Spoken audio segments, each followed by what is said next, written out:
Assalamualaikum warahmatullahi wabarakatuh. Alhamdulillahirabbil alamin. Wassalatu wassalamu ala asyrafil anbiya'i wal mursalin wa ala alihi wa sahbihi wa tabi'ina lahum bi ihsanin ila yaumil din. Para hadirin dan hadirat rahimakumullah. Alhamdulillah pada siang hari ini kita bisa berkumpul di tempat masjid yang dimulakan Allah Subhanahu wa taala ini. Sebagaimana disebutkan dalam tema pagi ini tentang perbedaan pendapat dan bagaimana kita menyikapinya serta adab-adab kita berbeda pendapat. Tadi ditandai perbedaan pendapat dalam bidang fikih itu. Jadi bagaimana fikih melihat perbedaan pendapat? Ya sebenarnya fikih itu memang di dalamnya perbedaan pendapat isinya. Kalau tidak beda pendapat bukan fikih namanya. Jadi sejak dulu ahli fikih itu pasti berbeda pendapat. Nah, kalau bukan berbeda pendapat bukan ahli fikih. Maka orang yang paling banyak pengalaman berbeda pendapat itu ahli fikih. Kalau ahli akidah jarang berbeda pendapat. Karena itu orang yang sering ngajar akidah itu orangnya serem-serem. Kenapa? Karena jarang berbeda pendapat. Kalau pendapatnya beda kafir. Kafir. Kalau ya beda akidahnya udah kafir. Ya. Karena apa? Akidah itu ada satu, ya. Allahnya satu, Nabi-nya satu, Qurannya satu. Maka kalau ada yang mengatakan Quran kita tidak asli, di sana ada Quran lain, maka kafir. Kalau ada yang mengatakan bahwa di sana ada Nabi setelah Nabi Muhammad, kafir. Kalau di sana ada Allah selain Allah Subhanahu wa taala, maka kafir. Jadi isinya akidah itu kafir-kafiran aja. Berbeda dengan fikih. Kalau fikih itu toleransi terhadap kelompok lain sesama ahli fikih. Karena itu kalau kita bicara masalah fikih, kita terbiasa berbeda dengan teman kita. Bahkan terbiasa berbeda dengan guru kita sendiri. Dan pikir nggak masalah. Saya punya guru, saya menyelesaikan pendapatnya guru saya nggak masalah. Kalau di dalam akidah jangan sekali-kali ya, berbeda pendapat dengan gurunya. Ini dalam masalah akidah yang besar. Ya. Aku dalam masalah akidah yang cabang. Jadi akidah itu ada prinsip-prinsip yang kita tidak boleh berbeda pendapat. Tetapi juga ada cabang-cabang akidah, furuh akidah yang kita boleh berbeda pendapat. Ini harus kita pahami baik-baik karena akidah tidak satu level. Kita ada level-level tertentu yang kita boleh berbeda pendapat, baik dengan guru kita maupun dengan teman kita maupun dengan orang lain, selama itu masih dalam koridor akidah yang besar. Contohnya apa kira-kira? Masalah Isra dan Mi'raj kan masalah akidah, karena masalah gaib. Kita sebagai umat Islam harus percaya dengan Isra dan Mi'raj. Dalilnya apa? Firman Allah Subhanahu wa taala dalam surat Al-Isra. Subhanalladzi asra bi 'abdihi lailan minal masjidil haram ila masjidil aqsa. Kita harus percaya dengan Isra Mi'raj. Ini adalah akidah yang besar. Harus percaya tentang Isra dan Mi'raj. Adapun rinciannya, bagaimana cara Isra, bagaimana cara Mi'raj, dan bagaimana ketika di langit nanti perjalanan Rasulullah SAW apa, itu cabang dari akidah yang nantinya tidak masuk ke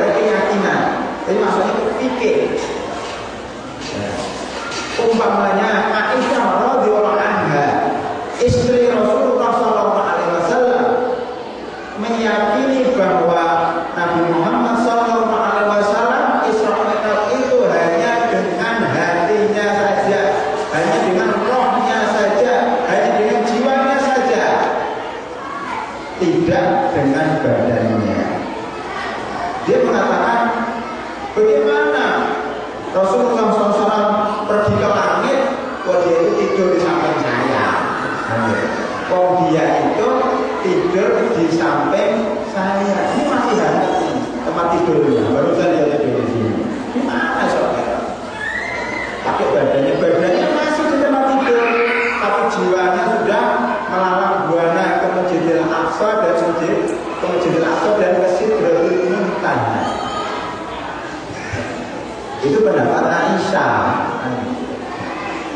Tetapi pendapat mayoritas sahabat mengatakan bahwa Rasulullah SAW itu Isra dan Mi'raj dengan jiwa dan badannya. Jadi badannya itu enggak ada. Dalilnya apa? Dalilnya dari firman Allah Subhanahu wa taala, subhanalladzi asra bi'abdihi. Sungguh suci Allah Subhanahu wa taala ketika membawa nabinya, hambanya, bi'abdihi. Abdun dalam bahasa Arab artinya hamba itu terdiri dari badan dan jiwa. Inilah pendapat yang lebih benar. Adapun Aisyah, mungkin saja dia tertidur, ya, tidak tahu kalau suaminya sudah malam buana dan balik lagi, dia baru bangun. Ya, bisa saja seperti itu. Dan itu banyak terjadi. Ya, ini dibolehkan berbeda pendapat dalam cabang akidah yang masuknya ke situ. Kemudian masalah mayit dianggap mayit itu kalau keluarganya meraung-raung, menangis, meratapi, menyobek kertas dan menyobek baju, maka mayit ini akan dianggap, ya, dengan ratapan itu benar dianggap karena keluarganya meratapi. Lagi-lagi Aisyah dengan tidak. Apa hubungannya antara perbuatan keluarga mayit dengan orang yang mati? Orang yang mati dengan itu tidak ada hubungannya. Beliau menyetir firman Allah Subhanahu wa taala, wala taziru waziratun wizra ukhra. Seseorang itu tidak memikul dosa yang dikerjakan orang lain. Tetapi mayoritas sahabat mengatakan tidak. Mayit dianggap karena ratapan keluarganya, jika si mayit itu tidak mengajarkan ketika di dunia bahwa meratap itu tidak boleh. Tapi kalau sudah mengajarkan, ya, kemudian tetap meratap, tetap menjerit-jerit, histeri dan sebagainya, maka dalam hal ini mayit tidak bertanggung. Ini rahimahullah tentang perbedaan pendapat dalam masalah akidah, tetapi dalam cabang-cabangnya, bukan intinya. Di sana ada perbedaan-perbedaan yang lain, tetapi cukup sekian, ya, contoh yang saya sebutkan. Kita masuk kepada ranah fikih. Kalau fikih memang bidangnya perbedaan pendapat. Ya. Justru kalau tidak berbeda pendapat, itu makna fikih itu kurang pas. Ya. Kenapa terjadi perbedaan pendapat dalam masalah fikih? Karena dalil-dalil dalam Al-Quran dan Sunnah terhadap masalah-masalah fikih ini, dalilnya pertama, dunia itu dilalah. Itu istilahnya gitu. Dunia itu dilalah itu artinya maknanya tidak jelas, ya, tidak tegas, ya, tidak jelas, tidak tegas, tidak to the point. Maknanya masih abu-abu, ya. Penjelasannya baru setengah-setengah. Oleh karena itu kadang-kadang kalau ada perintah dalam fikih, oh, bisa dikatakan wajib, bisa dikatakan sunnah, bisa dikatakan biasa saja. Umpamanya kita dilarang, ya, untuk membasuh ketika buang air besar atau buang air kecil. Nah, itu dengan tangan kanan kan. Nah, begitu larangan Rasulullah SAW tidak boleh membersihkan walayastan bil yamin, tidak boleh membersihkan kotoran itu dengan tangan kanan, tidak boleh cebok dengan tangan kanan. Ini larangan. Padahal larangan itu pada dasarnya hukumnya haram. Tetapi para ulama membuat kaidah seluruh larangan dan seluruh perintah yang berhubungan dengan etika dan tidak menyangkut masalah hukum, maka maksimal hukumnya makruh atau sunnah. Maksimal hukumnya makruh atau sunnah, tidak sampai derajat haram atau wajib. Oke, bagaimana kalau orang mencebok dengan tangan kanan, maka hukumnya makruh. Karena itu masalah etika. Ini penyebabnya apa? Perintahnya itu kadang-kadang tidak jelas. Ada juga penyebabnya karena satu ayat dengan ayat lain, satu ayat dengan hadis lain, atau hadis satu dengan hadis lain kelihatannya bertentangan. Contohnya hadis yang kelihatannya bertentangan di mata kita, masalah memegang kemaluan apakah membatalkan wudhu atau tidak. Ini dari tadi contohnya WC aja. Ya, itu perlu fikih itu sebelum sholat terus tahu WC, tahu air ya. Karena itu inti ya. Kalau kita tidak mengetahui air, tidak mengetahui WC, kita batal sholat. Ya. Memegang kemaluan ketika sudah wudhu batal atau tidak, ada dua hadis yang berbeda.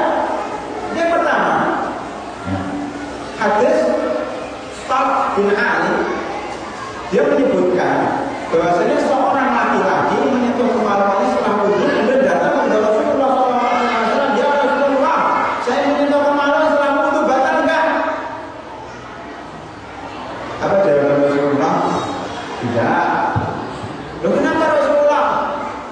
Ya karena kemaluan itu kan anggota tubuh Anda, bid'atun minka, bagian dari anggota tubuh, seperti telinga Anda, seperti hidung ya, seperti hidung Anda, seperti telinga Anda. Anda kalau pegang telinga, batal nggak wudhunya? Enggak kan? Pegang hidung, batal nggak? Ya sama, pegang kemaluan juga nggak batal, sama-sama kulit, sama-sama daging. Nggak batal. Ini hadis pertama. Ya. Hadis kedua, hadis Busra. Ya. Dia berkata bahwa Rasulullah SAW bersabda, barang siapa yang memegang kemaluannya maka wajib wudhu. Tadi katanya enggak batal, sekarang mau batal. Kalau orang nggak belajar fikih, mungkin mengatakan Rasulullah itu pelin-pelan, kan gitu. Rasulullah. Maka belajarlah fikih dari Rasulullah sama Rasulullah SAW. Ya. Tanyakan kepada para ulama. Karena itu, karena dua hadis yang bertentangan. Yang satu mengatakan tidak batal, yang satu mengatakan batal. Di mana cara kita sebagai umat Islam mengambil sikap, memilih yang mana? Hadis pertama atau hadis kedua? Dari situlah para ulama berbeda pendapat. Kenapa? Dua hadisnya sama-sama sahih. Tapi yang lebih sahih mana? Yang lebih tepat mana? Ini para ulama berbeda pendapat. Ada yang mengatakan yang lebih sahih adalah bahwa memegang kemaluan itu membatalkan wudhu. Ada yang mengatakan bahwa tidak membatalkan wudhu lebih sahih. Tetapi yang paling baik adalah pertengahan. Ini saya tekankan di sini. Kelompok yang paling baik adalah yang tidak membuang salah satu hadis, tetapi yang menggabungkan dua hadis. Nah inilah bisa diambil dari sini ada perbedaan pendapat, ada dalam menilai perbedaan pendapat itu paling baik kita mengakomodir, ya, menampung pendapat-pendapat yang beredar, kita tampung jadi satu, kemudian kita ya, takwilkan bahwa pendapat-pendapat itu semuanya maksudnya benar. Kan jangan suudzon dulu ketika orang berbeda pendapat dengan kita, barangkali dia memandang dari sisi yang lain, ya. Saya memandang dari sisi yang lain juga. Seperti botol ini, ya. Botol ini kalau dilihat HP ini aja lah, botol kacang. HP ini kalau dilihat dari sini, maka kelihatannya hanya lubangnya saja, lubang 1, 2, 3. Jadi HP itu suatu alat yang banyak lubangnya. Dan dia lihatnya dari sini, kalau lihatnya dari sini, HP itu bentuknya kayak begini, kan gitu, tidak ada lubangnya. Kalau dari sini HP itu ada layarnya. Apakah itu berbeda pendapat? Tidak, dia hanya melihat dari sisi yang lain. Karena itu yang paling baik adalah kalau kita menggabungkan antara tiga pendapat itu, HP itu kalau dilihat dari sisi kanan maka ada lubangnya, kalau dilihat dari sisi sebelah sini maka ada layarnya, kalau dilihat dari sisi sini maka ada, ya, tidak ada lubangnya. Tinggal kita melihat dari sisi mana. Sekarang ada ulama yang menggabung antara dua hadis. Dia mengatakan begini. Kelompok pertama mengatakan memegang kemaluan itu membatalkan wudhu kalau megangnya pakai telapak tangan yang dalam. Nah, pegang ini mic-nya. Enggak, ini membatalkan wudhu karena megangnya pakai telapak tangan yang dalam. Menurut ilmu kedokteran, bahwa telapak tangan dalam ini syaratnya lebih sensitif daripada telapak luar. Jadi kalau megang kemana dengan telapak luar ini nggak batal wudhunya, karena apa? Rasanya beda. Jadi para ahli fikih itu sebenarnya ilmunya sudah jauh ke depan, nah, sampai pada ilmu syaraf. Itu bisa bedakan antara telapak luar dan telapak dalam. Yang keluar itu ahli fikih. Berapa abad yang lalu sudah bisa beda. Ya. Kelompok kedua, jadi dari sisi lain, dia mengatakan kalau megangnya sengaja, ya habis wudhu, kalau ada orang kayak pegang aja, nah itu batal karena sengaja. Kalau megangnya tidak sengaja, dia pakai handuk, habis mandi, kesentuh, nggak sengaja kan? Berarti tidak batal. Ada nomor 3 melihat kalau tidak ditambah, kalau megangnya dengan syahwat, ya, dia megang tapi dinikmati, maka batal wudhunya. Kalau dia megang karena gatal-gatal, ya, maka itu tidak membatalkan wudhu karena tidak ada syahwat. Subhanallah, betapa kayanya ulama, betapa luasnya pandangan para ulama. Tidak pernah dengan satu hadis, tapi menampung seluruh hadis, hanya dilihat dari sisi yang berbeda. Ini yang saya sampaikan, bahwa para ulama itu bijak, ulama fikih itu bijak di dalam menyikapi perbedaan pendapat. Hadirin rahimakumullah, ya.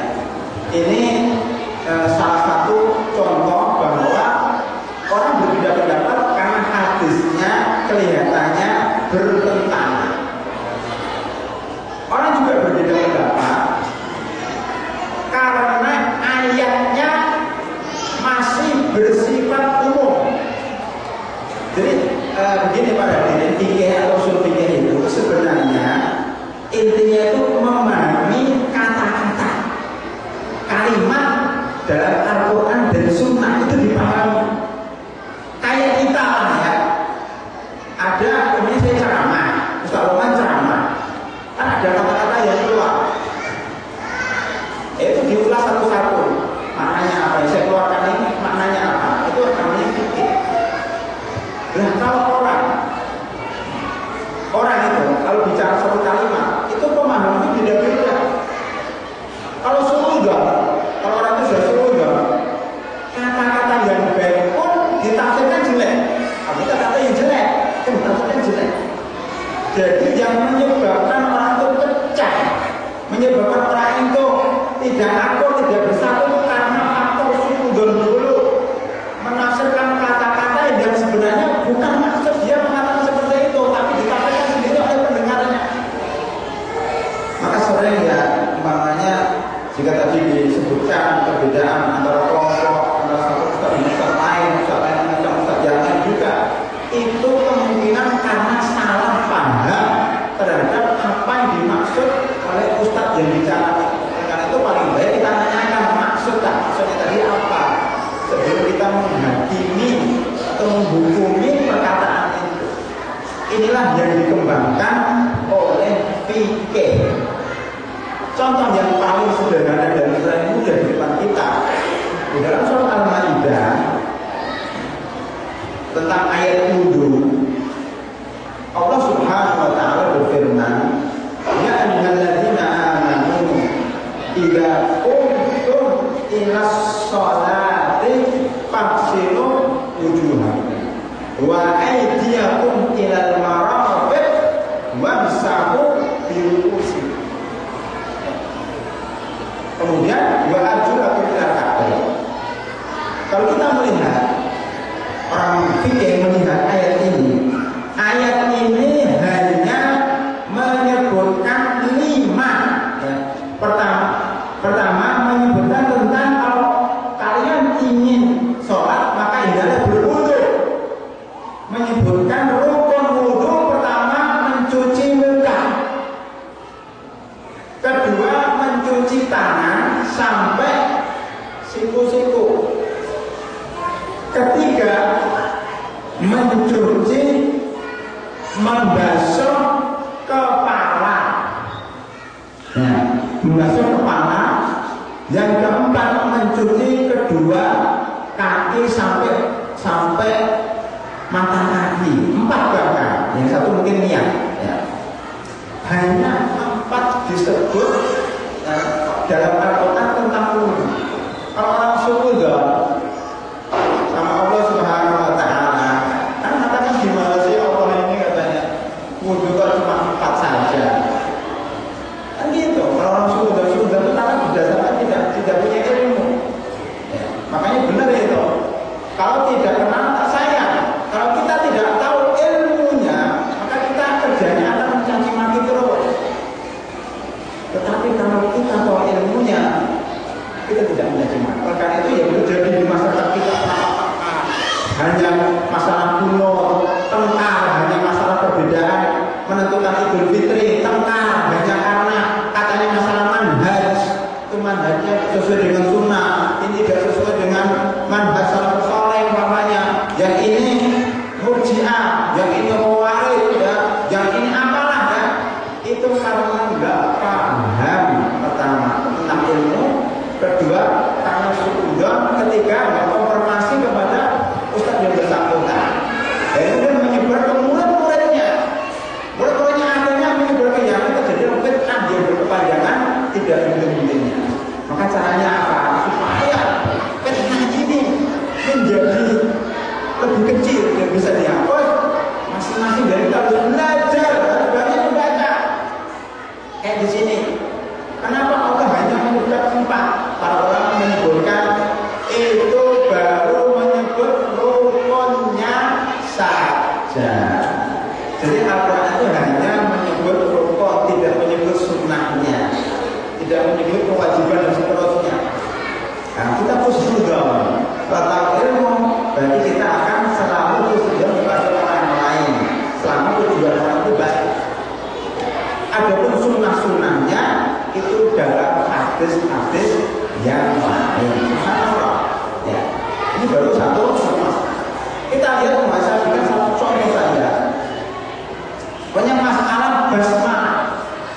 Basmalah itu, ya, itu disunahkan atau diwajibkan enggak ketika mau wudhu?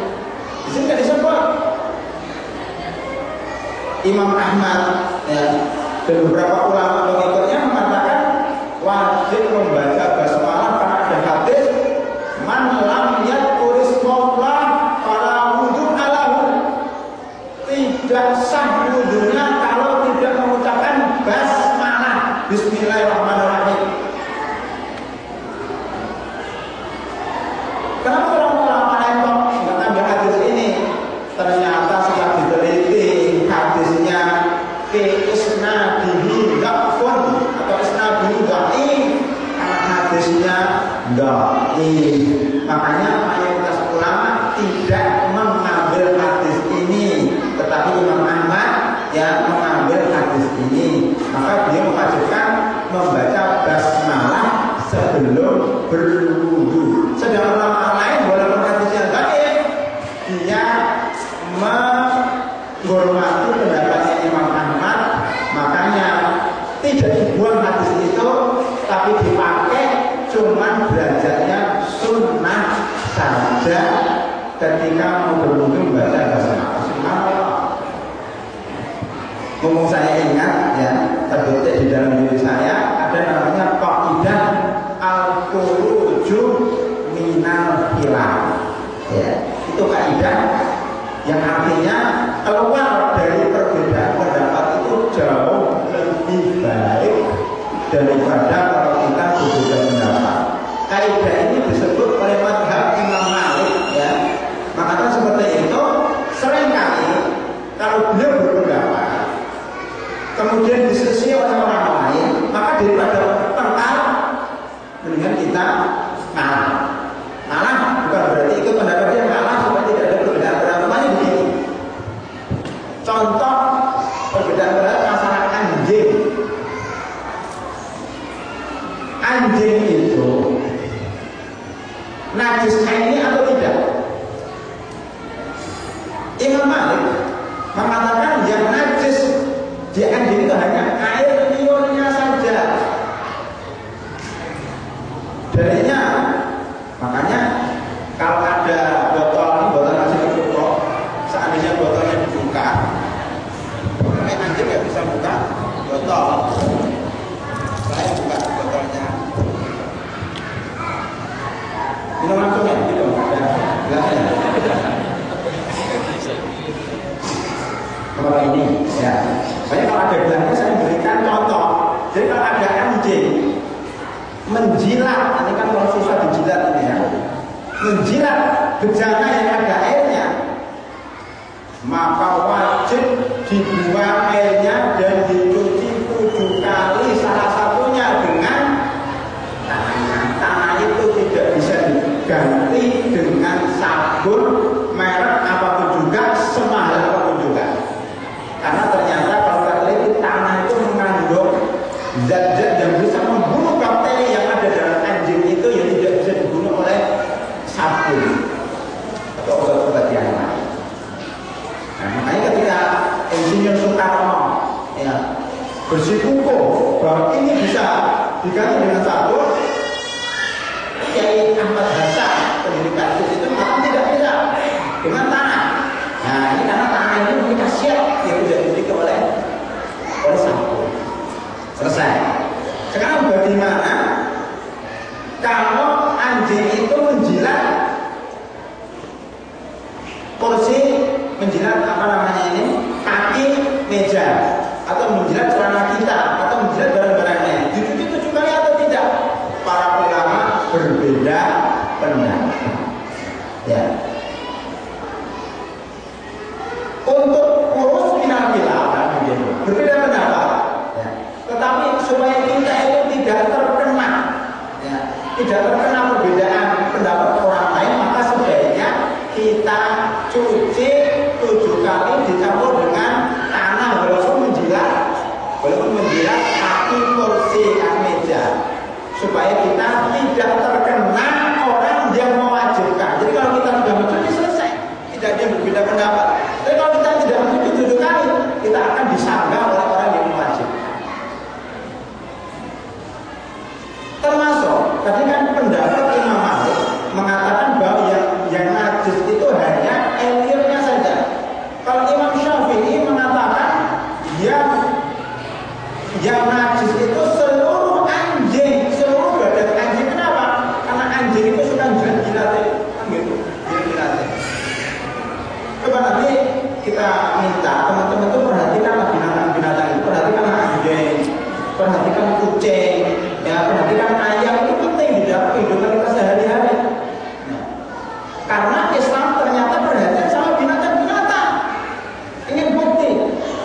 di dalam banyak hadis kita dilarang sholat menyerupai binatang-binatang itu.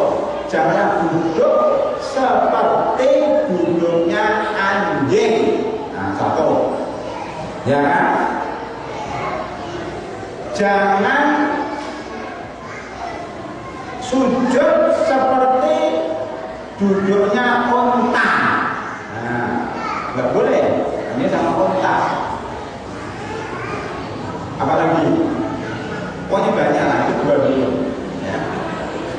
Kita tidak boleh makan binatang-binatang yang buas.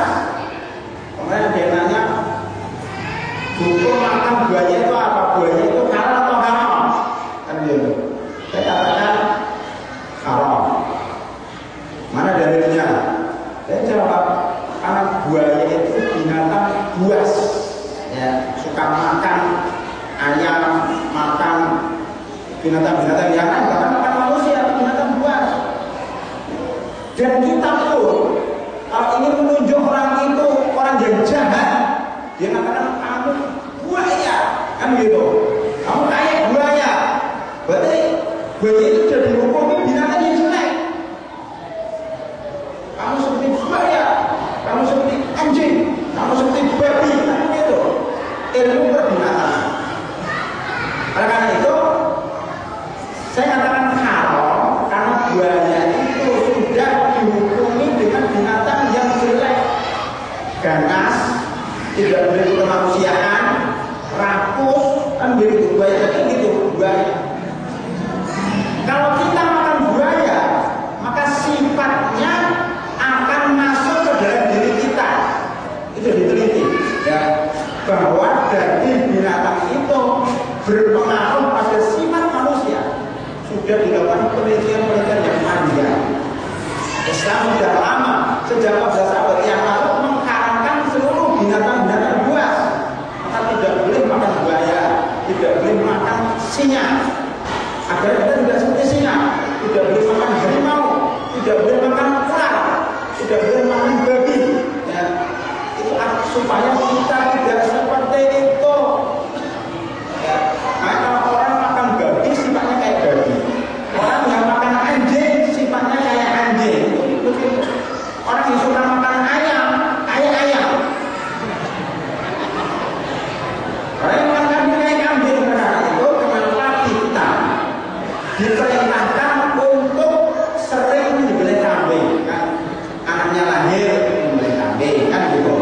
Kemudian kalau Idul Adha menyembelih kambing, Rasulullah menyembelih 2 kambing bahkan. Ya.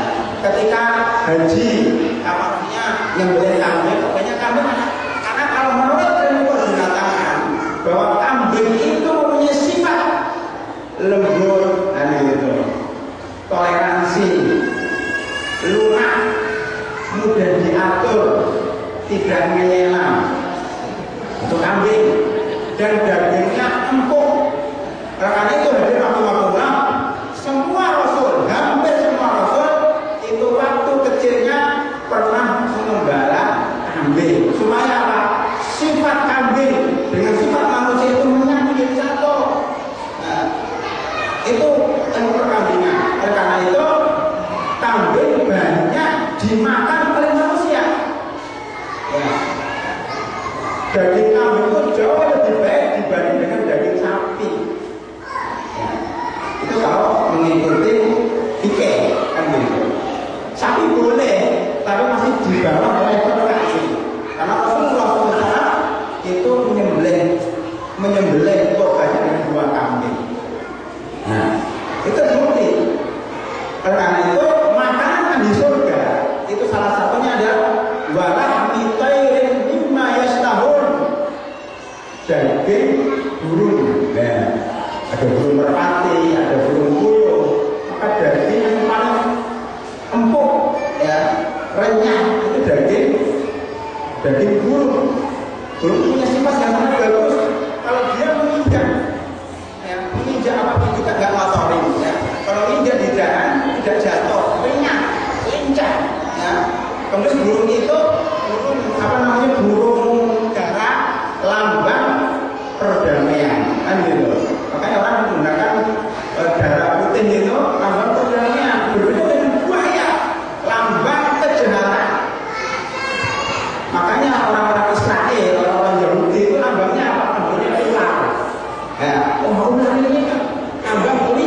bahaya. Kita tidak boleh makan ular, kita boleh untuk membunuh. Kalau jumlah suruh membunuh. Karena itu kita sebagai umat Islam tidak boleh menggunakan bintang-bintang itu. Ya, ada bintang ular, ada bintang kalajengking, ada bintang. Kenapa? Itu lambang tidak bagus. Cina, lambangnya naga. Nah, Singapura lambangnya lion. Nah, Islam lambangnya kambing.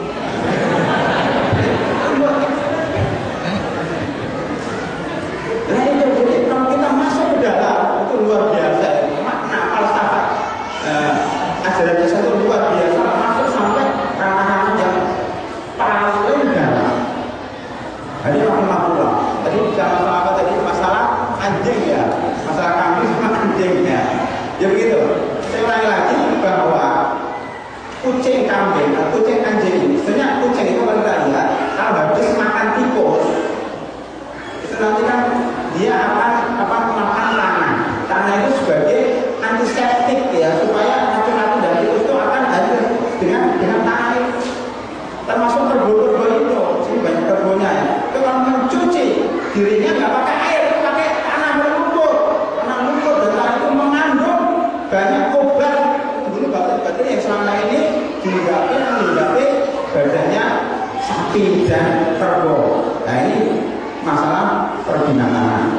Nah kalau anjing berkomunikasi anjing itu menurut sapi najis aini karena seluruh badan dia dijilat-jilat oleh anjing. Karena itu menurut Madzhab Syafi'i anjing itu najis aini tidak bisa dibersihkan. Demikian seluruh binatang yang bangkai boleh disamak, kulitnya boleh dimanfaatkan, disamak, dijadikan kasur boleh, kecuali binatang babi dan anjing menurut Madzhab Syafi'i. Inilah dipakai oleh Majelis Ulama Indonesia. Karena beberapa saat yang lalu ada seorang warga Indonesia yang nelpon ke Indonesia sini memberitahukan bahwa merek terkenal dari sandal, sepatu, kemudian ikat pinggang, tas, ya, yang terbuat dari kulit yang diproduksi di luar negeri ternyata terbuat dari kulit anjing dan babi. Menurut Madzhab Syafi'i berarti tidak boleh dipakai. Ini nanti menunjukkan al-khuruj minal khilaf afdal. Artinya boleh Imam Malik membolehkan kita melihara anjing. Nah, tetapi supaya kita bentuk kehati-hatian, mendingan kita nggak usah melihara anjing, mendingan kita tidak usah memakai kulit dari anjing dan seterusnya, karena ini terjadi perbedaan pendapat. Supaya kita selamat, kita mencari aman saja, al-khuruj minal khilaf, menghormati pendapat saudara-saudara kita. Walaupun saya tidak sependapat dengan dia, tapi tidak apa-apa saya pakai supaya dia tidak ribut. Kalau sudah mencari aman, berarti dia tidak mengikuti kita. Itu salah satu adab khilaf. Ya. Jangan kita berbuat sesuatu yang menjadi problem. Ini ada suatu isu. Karena sebagian ulama membolehkan daging anjing, sebagian kecil ulama. Karena tidak ada dalam Al-Quran. Tiba-tiba karena dia fanatik dengan mazhab ini, dia naik mimbar khotbah Jumat, judulnya peranjingan. Ya. Jadi dia dalam khotbah Jumat itu hanya kepingin menyebutkan bahwa daging anjing itu halal. Ini ada yang tidak bagus, etika yang tidak tepat, atau sembrono, atau kasar. Walaupun kita menyadari bahwa memang ada beberapa ulama yang seperti itu. Cuma kan melukai perasaan orang lain, melukai perasaan jumhur mayoritas kaum muslimin. Apa yang kita coba Jumat segala? Memang nggak ada materi lain, nggak ada judul lain. Sudah kalau Anda secara pribadi mengatakan bahwa anjing itu halal, sudah diri Anda sendiri aja. Anda bertanggung jawab di hadapan Allah secara ilmiah. Jangan disebarkan kepada masyarakat.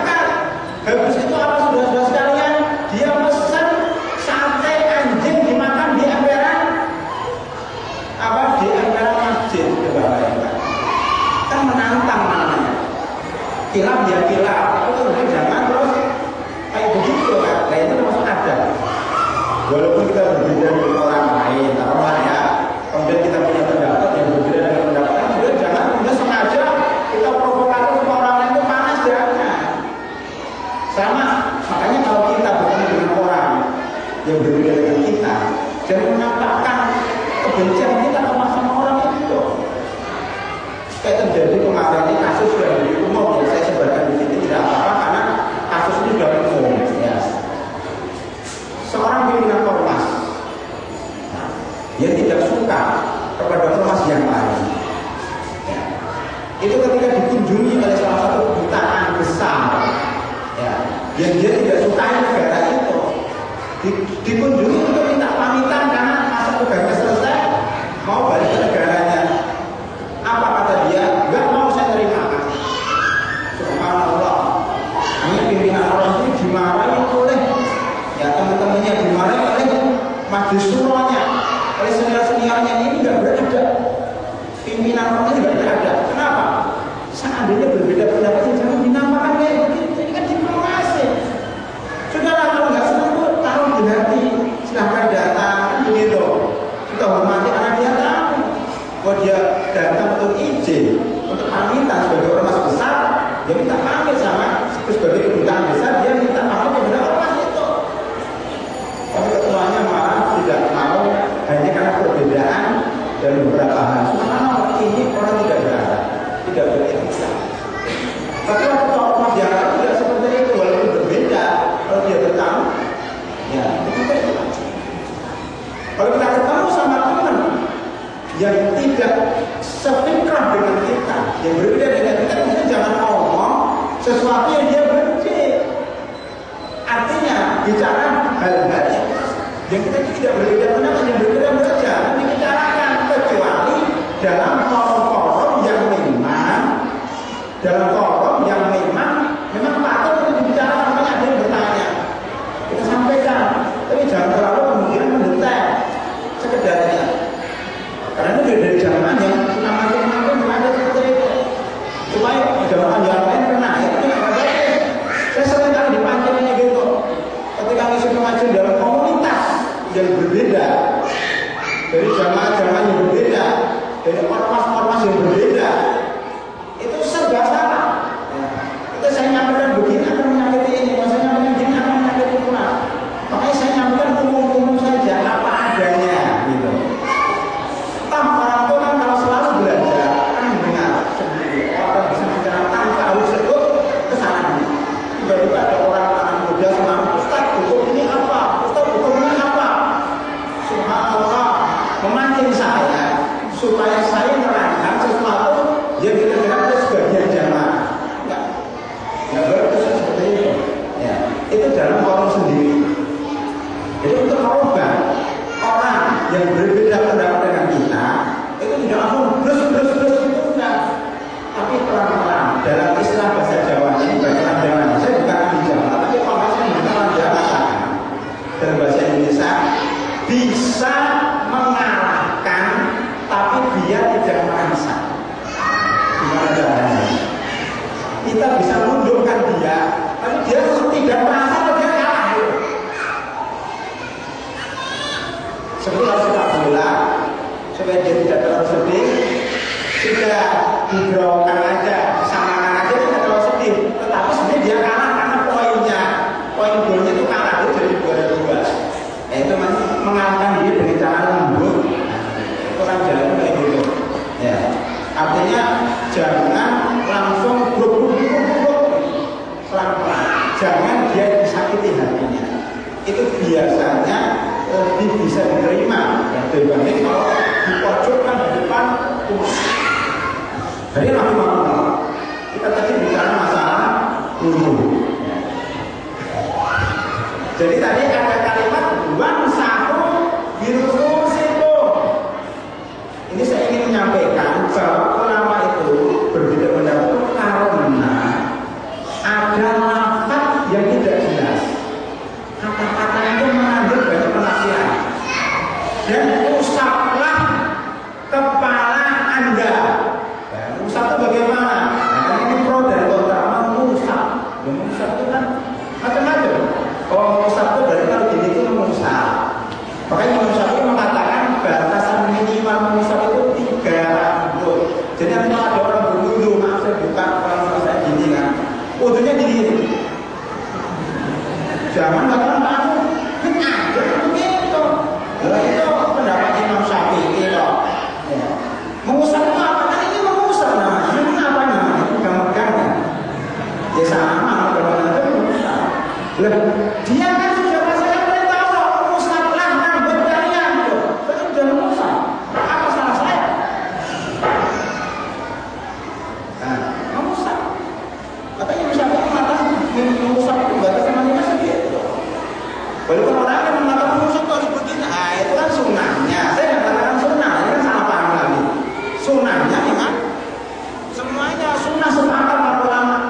di dalam mengerti perbedaan pendapat.